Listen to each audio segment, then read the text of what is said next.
The last unit I'm going to cover are battle mechs. Battle mechs are the 50-ton, 40-foot tall death machines. They have enough firepower to lay waste to an entire city block. You don't want to get in the middle of these guys' crosshairs. Basically, the entire BattleTech universe is focused around the wars waged by the pilots of these machines.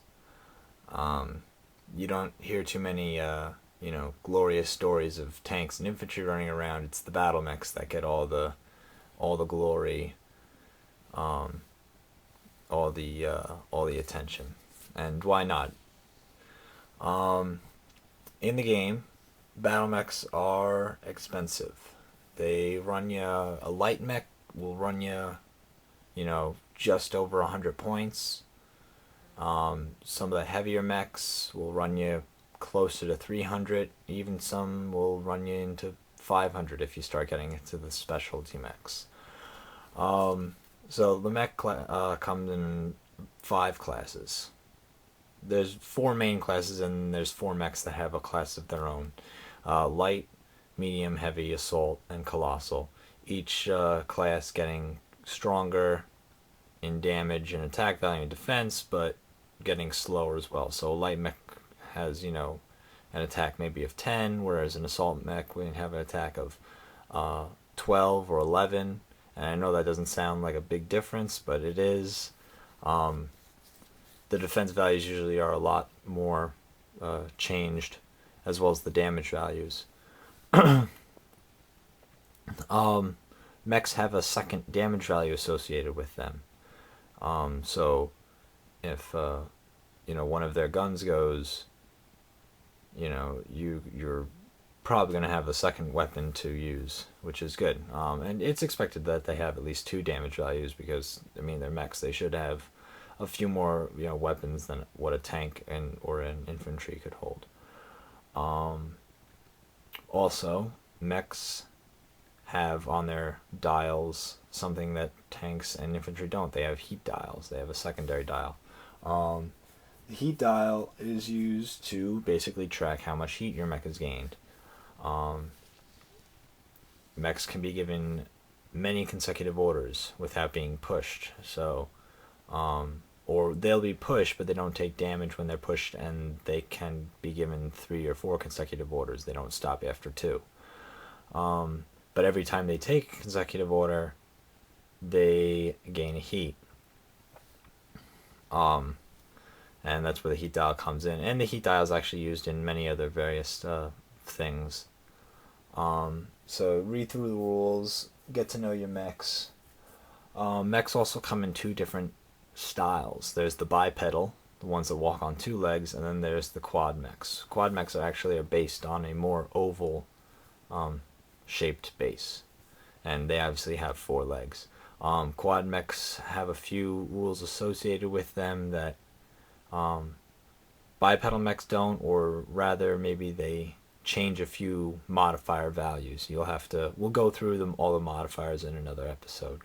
I'm gonna go through all that once I have a detailed sheet in front of me. So also, mechs can be divided into 2 eras: the pre-Age of Destruction era and the post-Age of Destruction era. The pre-Age of Destruction mechs were considered fully built, all of the equipment they needed, pilots included. If you get a unique pre-Age of Destruction unit such as, Derek Hasbani, Atlas, the pilot is Derek Hasbani. He pilots the Atlas, nicknamed Avatar. And he's got all the equipment on his dial already. If you get a post-Age of Destruction, what you get is a mech nicknamed whatever. We'll say the Atlas Sunfire, and then you get a pilot card that fits with that mech. As the post-Age of Destruction mechs have 2 slots on the side of the heat dial which can store pilot and gear cards. and we'll get into those later. So yeah, they can be very expensive, including all those pilot and gear cards. Mechs you're gonna want to use as your big guns. These are your heavy hitters. These are the guys you wanna, you know, don't hold back. They're gonna be in the front lines, destroying all your enemies' mechs, taking out the big tanks. Make sure that these guys last the battle. You don't want to lose them too early on, or you're gonna be screwed. So protect them. If the fighting gets rough, retreat them back. If you have a repair unit, use it. But you want these guys to last a very, very long time. Infantry you can throw away. Tanks, you know, they're more expendable. Mechs, you want to keep them. Mechs are, I remember, in the BattleTech universe, mechs are heirlooms as much as they are just weapons. They have a story. Some of them are hundreds of years old. Okay, well, with that in mind, here's some tips using mechs. Keep your heat in the lower 50%. Okay? Make sure that you don't go about 3 or 4 clicks above on your heat dial. Okay? Actually, 3 would probably be about it. Don't go more than 3 clicks on your heat dial, because there's a lot of heat associated things. You might not, even if you don't do any more orders, there's still ways you can gain heat without doing anything that your enemy can cause to give you heat, and you don't want to shut down, because then your mech is basically a sitting duck. Always, what do I have written here? Oh, okay, yeah. Always pair your mech up with an opponent, with an enemy mech or target you're certain you can defeat, or at least severely cripple. All right, you don't want to pair up a light mech with an assault mech. Be a massacre. Even if the light mech gets a few shots on it, the assault mech will just come back next turn and just decimate it. Make sure that you keep your mechs, like I said, you want to make sure that they last. So make sure that they're fighting enemies that you know that they can defeat and walk away from, and keep hammering on.